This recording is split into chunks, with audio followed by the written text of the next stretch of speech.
as he's looking for a place to go, and he's got nowhere to go. Oh, he bumped hard with Go Oriented. In the meanwhile, Gosker's running the race of his life, and Sandman has entered the scene, and he has moved up on the far outside. Journalism is still running on. He's back into second. He might even win it. Here's the wire. Oh, my goodness. Journalism has won the Preakness Stakes.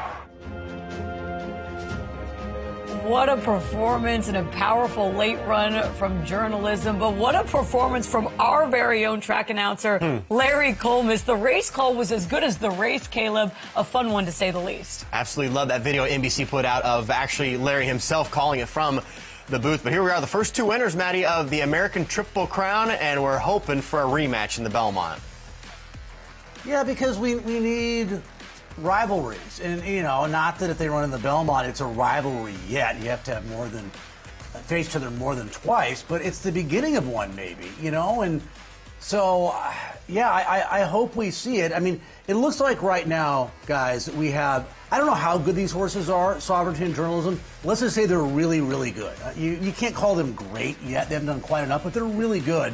And I think there's a giant separation as of right now. That can change. What is this, separate yet together? Okay, when different winners of the Kentucky Derby and Preakness meet in the Belmont, Giacomo of Fleet Alex and the Fleet Alex, who probably could have won the Triple Crown that year. Ruler on Ice for my guy Kelly Breen in 2011. And then Oxbow and Palace Malice after Orb wins in the slot for Shug.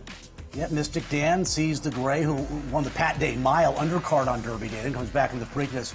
And then Dornoch for Jason Worth.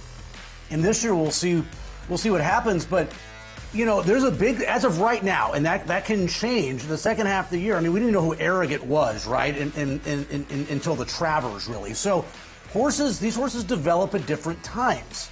And you're probably going to see one or two 3-year-olds we don't know much about right now become major players the second half of the year. But as of right now, these two horses that were 1-2 in the Derby, Sovereignty and Journalism, are night and day, head and shoulders better than everybody else.